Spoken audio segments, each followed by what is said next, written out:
Hello, good morning all of you. कैसे हो आप सब? कैसे चल रही है आपकी पढ़ाई? 9th क्लास का बायो का पोर्शन हम पढ़ रहे थे। तो 9th में जो बायो का पोर्शन है उसमें हम क्लासिफिकेशन पढ़ रहे थे, विटेकर की पंचजगत प्रणाली पढ़ रहे थे। लास्ट क्लास में हमने टेरोडोफाइटा को क्लियर किया था। टेरोडोफाइटा से आगे जो फर्दर क्लास है वो कौन सी है? एक डेवलप क्लास है जिसका नाम है जिम्नोस्पर्म। हम यही पढ़ेंगे। जिम्नोस्पर्म को क्या बोलते हैं? अनावृत बीज। कैसे प्लांट है? अनावृत बीजी पादप। जिम्नोस्पर्म लैटिन भाषा का एक टर्म है जिसमें जिम्नो का मतलब नेक्ड होता है और स्पर्म का मतलब सीड होता है। नेक्ड का मतलब होता है खुला, गंगा भी कह सकते हैं। सीड का मतलब यहाँ पर बीज। ऐसे प्लांट जिनके बीज खुले रहते हैं। बीज का खुला रहने से क्या मतलब है? तो बीज कहाँ रहते होंगे? बीज अंडाशय में रहते हैं। याद रखने वाली बात है, बीज हमेशा अंडाशय के अंदर होते हैं। तो यहाँ पर क्या अंडाशय नहीं होगा इसका मतलब? क्योंकि बीज तो अंडाशय के अंदर रहेंगे, अंडाशय नहीं होगा तभी तो बीज खुला होगा। तो खुले बीज वाले, और याद रखना अंडाशय फल बनाता है। यहाँ पर अंडाशय नहीं होगा तभी तो बीज खुला है, अंडाशय नहीं होगा तो फल नहीं बनेगा। तो ऐसे प्लांट्स को आप क्या कह सकते हैं? फल रहित। लेकिन बीज तो बनता है, फल रहित बीज ही पादप। फल रहित बीज ही पादप। अच्छा, अंडाशय नहीं है इसलिए अंडाशय रहित कह सकते हैं ना? अंडाशय रहित बीज ही पादप, ये भी इसका दूसरा नाम हो सकता है। फल नहीं है तो अंडाशय भी नहीं है तो फल भी नहीं है, दोनों चीजें नहीं है। जिम्नोस्पर्म जो प्लांट है वो डेवलप प्लांट है, इनमें फ्लोवर आते हैं, ये बात याद रखना। इसलिए इनको क्या कहते हैं? पुष्पीय पादप। एक बेसिक क्लासिफिकेशन हमने पढ़ा था, तो प्लांट को दो भागों में डिवाइड करते हैं। एक वे प्लांट जिसमें फ्लोवर नहीं आते, अपुष्पीय पादप। एक वे प्लांट जिनमें फ्लोवर आते हैं, पुष्पीय पादप कहते हैं। जो पुष्पीय पादप है ना, उसको क्या बोलते हैं? उनको फेनेरोगैम्स कहते हैं। जिनमें फ्लोवर आते हैं उन्हें क्या कहते हैं? फेनेरोगैम्स कहते हैं। जिसमें फ्लोवर नहीं आते उन्हें अपुष्पीय पादप कहते हैं। अपुष्पीय पादप जिनमें फ्लोवर नहीं आते उनको क्या कहते हैं? क्रिप्टोगैम्स कहते हैं। क्रिप्टोगैम्स उन्हें कहेंगे। जैसे कौन से हो सकते हैं? शैवाल में फूल नहीं आते ना कभी, ब्रायोफाइट में भी नहीं आते, और टेरिडोफाइट। ब्रायोफाइट, टेरिडोफाइट और शैवाल के जो 3 ग्रुप है उसमें कभी भी क्या नहीं होते? उसमें फ्लोवर नहीं आते, इसलिए उन्हें अपुष्पीय या क्रिप्टोगैम्स कहते हैं। ये पॉइंट याद रखना। जिनमें फ्लोवर आते हैं उन्हें पुष्पीय पादप या फेनेरोगैम्स कह सकते हैं, फ्लोरिंग प्लांट कह सकते हैं। वो दुनिया में केवल 2 हैं। या एक तो जिम्नोस्पर्म जो हम पढ़ रहे हैं, एक इससे आगे आएगा एंजियोस्पर्म, आवर्त बीजी में। यहाँ हम जिम्नोस्पर्म पढ़ने जा रहे हैं। तो जिम्नोस्पर्म के प्लांट की क्या विशेषता है? सबसे बड़ी विशेषता, इसके अंदर जो बीज होते हैं उसके चारों ओर अंडाशय नहीं होता। अंडाशय नहीं होता तो फल नहीं होता। तो क्या कहेंगे? फल रहित बीजी पादप। क्या कहेंगे?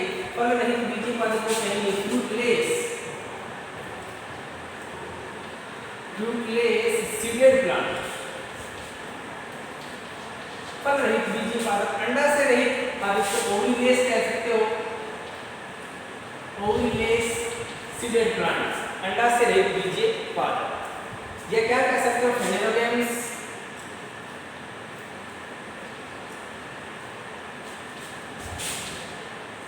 विदाउट ओवरी, बिना अंडाशय वाले पुष्पीय पादप।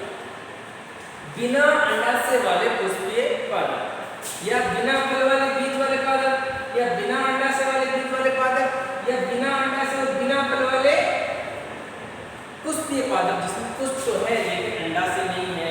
अंडाशय नहीं होगा तो फिर फल नहीं होगा।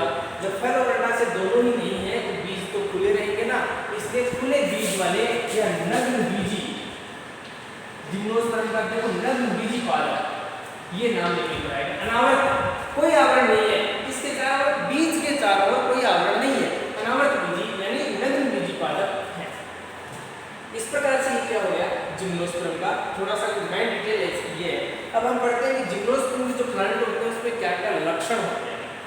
कि जिम्नोस्पर्म प्लांट्स में कौन कौन से मेन लक्षण होंगे।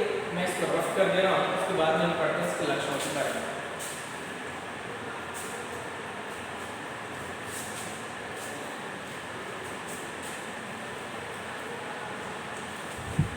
इन चीजों को आप है ना वीडियो को पीछे कर सकते हो, या वीडियो को पॉज करके एक बार उनका स्क्रीनशॉट लेके बाद में लिख लिया करो, जिससे आपको अच्छे से समझ में आ जाए। अब हम पढ़ रहे हैं जिम्नोस्पर्म जो प्लांट है उनके सामान्य लक्षण। तो याद रखा जाए, एल्गी शैवाल है, ब्रायोफाइट है और टेरिडोफाइट के प्लांट वो छोटे होते हैं और बबल्सी नहीं होते। यहाँ ये शुरू प्रक्रिया शुरू हो जाती है। पहला जो लक्षण होगा वो यही होगा कि प्लांट क्या होते हैं, प्लांट आपको बबल्सी मिलेगी, विशाल बड़े मिलेंगे, सघन भी मिलेंगे, है ना, और ये सर्वव्यापी है, दुनिया में हर जगह आपको मिलेंगे, सर्वव्यापी मिलेंगे। अच्छा, इसके अंदर देखो क्या है, बीज मिलेंगे, इससे पहले बीज नहीं मिलेंगे, बीज वाले पादप, ये एक विशेषता हो गई। काष्ठीय पादप है, इससे पहले वाले वो बूढ़ी नहीं थी, वो काष्ठीय थे ही नहीं। आप किसी शैवाल को जलाकर या ब्रायोफाइट और टेरिडोफाइट के प्लांट को जलाकर ऊर्जा प्राप्त नहीं कर सकते, क्योंकि उनकी लकड़ी जलाने योग्य नहीं होती, क्योंकि लकड़ी होती नहीं है। क्योंकि लकड़ी कब होगी, जब द्वितीयक वृद्धि होगी, तो उसमें द्वितीयक वृद्धि नहीं होती है, क्योंकि बेसिकली टेरिडोफाइट को छोड़कर तो जाइलम भी नहीं होते, तो कहाँ से आएगी, जबकि लकड़ी तो जाइलम नहीं होती है, काष्ठीय होते हैं। क्योंकि इसके अंदर क्या होगा, जाइलम और फ्लोएम दोनों पाए, जाइलम और फ्लोएम क्या होते हैं, इसमें दोनों होते हैं, इसलिए इसकी लकड़ी क्या होती है, ये काष्ठीय होती है। इनमें वार्षिक वलय भी बनती है, पेड़ के अंदर तना इसका मोटा होगा, वार्षिक वलय है, वो भी देखने को मिलेगी। द्वितीयक वृद्धि, सेकेंडरी ग्रोथ, द्वितीयक वृद्धि उपस्थिति, सेकेंडरी ग्रोथ होती है।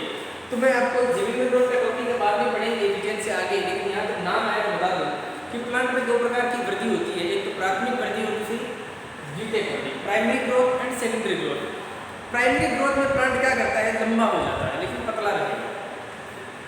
जब द्वितीयक वृद्धि होती है उस समय प्लांट का तना चौड़ा होता है, जैसे कि खेजड़ी है, बबूल है, पीपल है, तना इनका चौड़ा होता है ना, क्यों, द्वितीयक वृद्धि के कारण। और द्वितीयक वृद्धि क्या ऐसा होगा जिसके कारण द्वितीयक वृद्धि होगी, तो उसके कारण उसका एक नाम है ईथा, जिसको अंग्रेजी में कैम्बियम कहते हैं।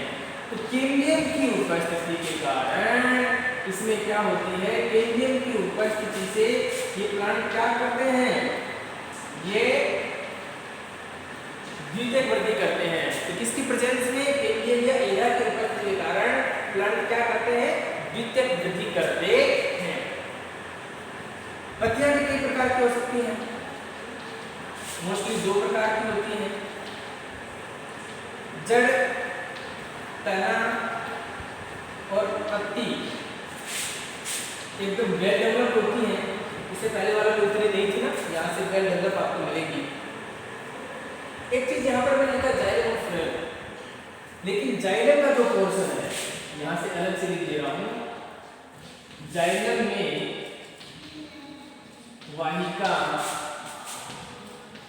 नहीं होती, स्टार लगाकर लिखना है इस चीज को। जाइलम चार प्रकार की चीजों से मिलकर बना होता है, छोटी क्लास में आपने पढ़ा होगा, नहीं पढ़ा है तो आगे पढ़ेंगे कि जाइलम में चार प्रकार की कोशिकाएं होती हैं।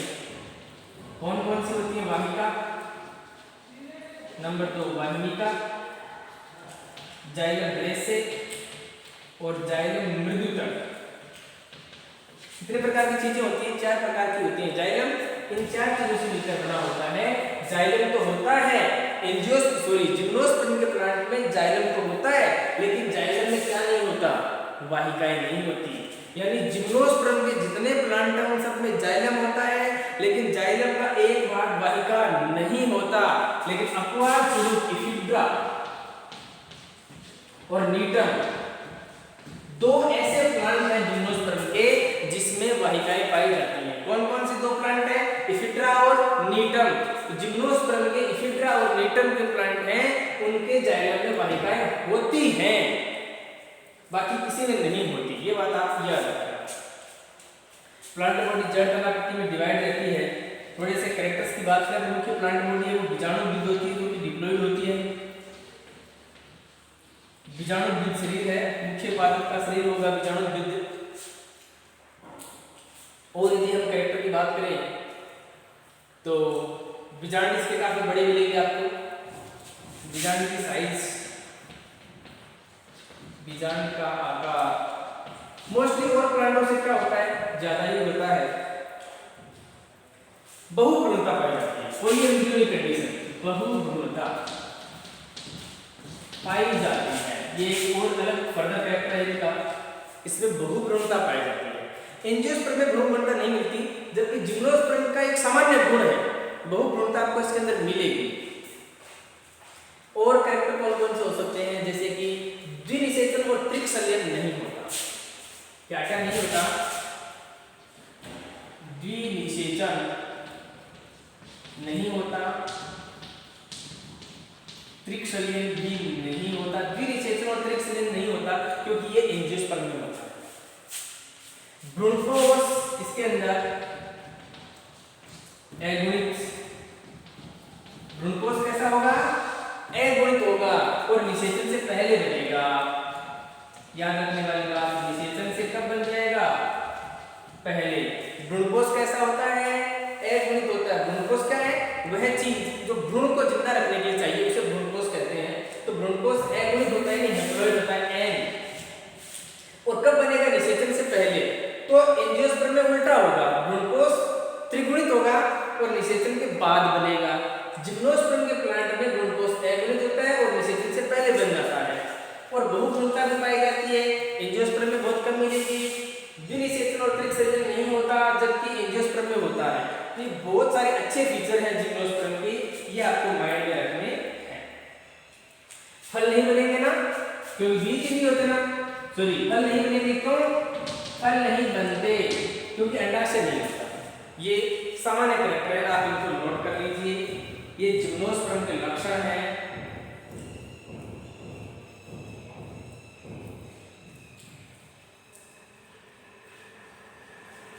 इसको आप अच्छे से नोट कर लीजिए, फिर हम पढ़ते हैं इसका क्लासिफिकेशन। अच्छे से उतार लीजिए या फिर इसका स्क्रीनशॉट ले लीजिए आप।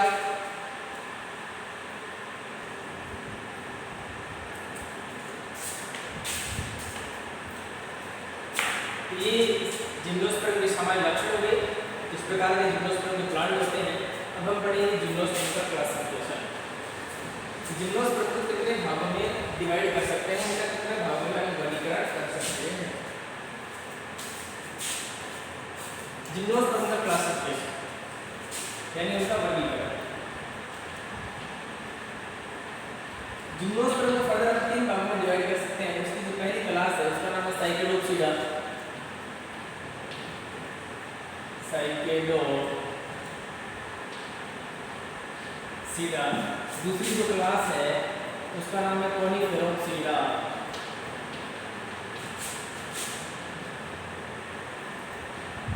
कोनिफेरोप्सिडा। और तीसरी जो क्लास है उसका नाम है लिथोप्सिडा।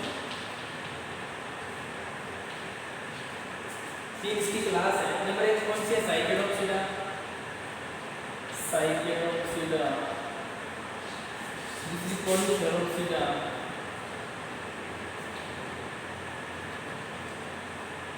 और ये है लिथोप्सिडा। इसमें पीस आइलैंड रहता है, नेटम इसी का प्लांट है। 3 प्रकार की क्लास है। इसकी जो सबसे बड़ी क्लास है वो कोनिफेरोप्सिडा है, तो सबसे बड़ा। कई बार पूछा जाता है सवाल कि सबसे बड़ी वर्ग या क्लास कौन सी है जिम्नोस्पर्म की बात करें, तो याद रखना कोनिफेरोप्सिडा। साइकेडोप्सिडा है, इसमें आपको शंकु मिलेंगे अलग अलग प्रकार के, नर व मादा शंकु। कौन, तो किसकी प्रेजेंस होगी यहाँ पर, कौन मिलेगा, तो शंकु मिलेंगे, बल्कि शंकु आपको नहीं मिलेंगे, शंकु यहाँ पर भी मिलेंगे। जैसे कि एक प्लांट है इसका पाइनस,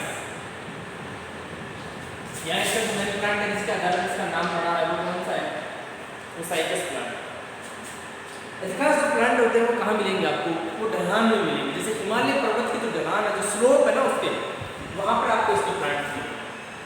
तो साइकेडोप्सिडा में क्या आता है, साइकस आता है। इसके मेन कैरेक्टर क्या है, इसके नर और मादा शंकु अलग अलग मिलते हैं। इसमें जो बीजांड है उसकी साइज क्या होगी, बड़ी होगी। जबकि साइकस का जो बीजांड है वो दुनिया का सबसे बड़ा बीजांड है। जीके का क्वेश्चन बनता है कि सबसे बड़ा बीजांड किसका होता है, तो साइकस का जो प्लांट है उसके बीजांड सबसे क्या होते हैं, बड़े होते हैं। बीजांड वह चीज होती है तो आगे जाकर बीज बनाती है, कहाँ रहती है, अंडाशय में। दूसरी जो क्लास है कोनिफेरोप्सिडा, तो कोनी का मतलब यहाँ पर शंकुधारी वृक्षों से है, यानी कि शंकु से, शंकुधारी वृक्षों से है, जिसकी शेप कैसी रहती है, इस प्रकार से।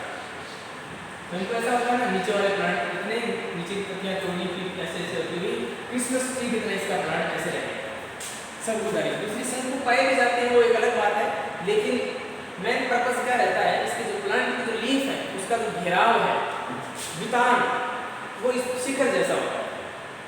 इस प्रकार की कंडीशन वाले कोनिफेरोप्सिडा, जैसे कि पाइनस है, पाइनस में थोड़े से शंकु छोटे मिलेंगे और यहाँ पर भी आपको नर और मादा शंकु क्या मिलेंगे, अलग अलग मिलेंगे, डिवाइड।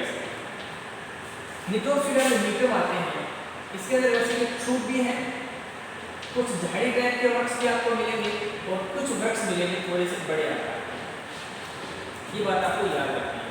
तो कोई बहुत बड़ा क्लासिफिकेशन नहीं है, केवल 3 ही वर्गों में हम इसको डिवाइड करेंगे, जिम्नोस्पर्म को। नंबर 1 साइक्लोप्सिडा, नंबर 2 कोनिफेरोप्सिडा और नंबर 3 निटोप्सिडा। अच्छे से आप इसको नोट कीजिए कि कौन कौन सी इसकी 3 क्लासें हैं और कौन कौन सा उसमें क्या क्या अंतर है। सेकेंडरी ग्रोथ देखो तीनों में होती है, ये सबसे बड़ा कॉमन लक्षण है। सेकेंडरी ग्रोथ किसमें होगी, तीनों में जितनी बड़ी होगी, इसमें थोड़ी कम होगी। इसके जो लक्षण है, इसके जो प्लांट है, जिसमें से साइकस के लिए हम बात करें, ये खजूर जैसे हैं, पाम लाइक ट्री होते हैं, खजूर जैसे पेड़। तो इसका जो तना है ना, वहां से पत्तियां टूट जाती हैं, पहले तो पत्तियां होती है, बाद में पत्तियां टूट जाती हैं। तो जहाँ से पत्तियां टूट जाती हैं वहाँ निशान रह जाते हैं, उसे अपन बोलते हैं लीफ ट्री का पर्ण चिन्ह।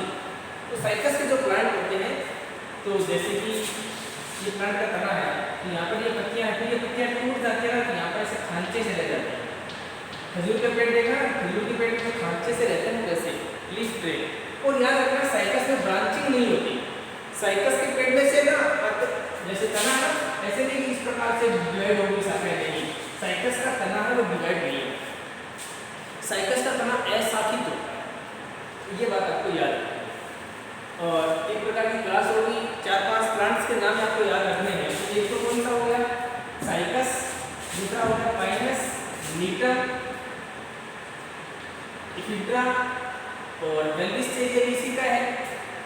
इस प्रकार से आपको कुछ 3-4 जैसे कि गिंगो बाइलोबा है, टेक्सस है, टेक्सस,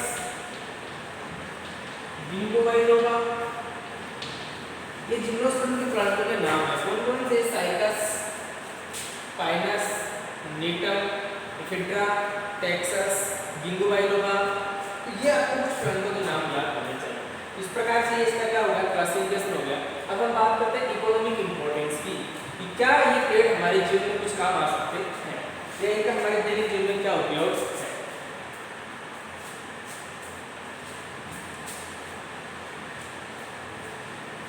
तो नेक्स्ट होगा इकोनॉमिक इंपॉर्टेंस ऑफ जिम्नोस्पर्म।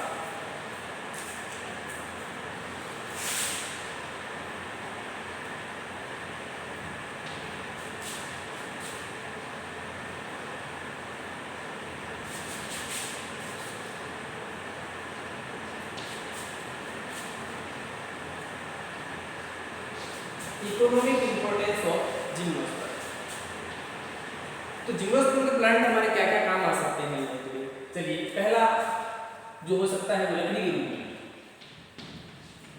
और लकड़ी कैसी है, एज ए फर्नीचर।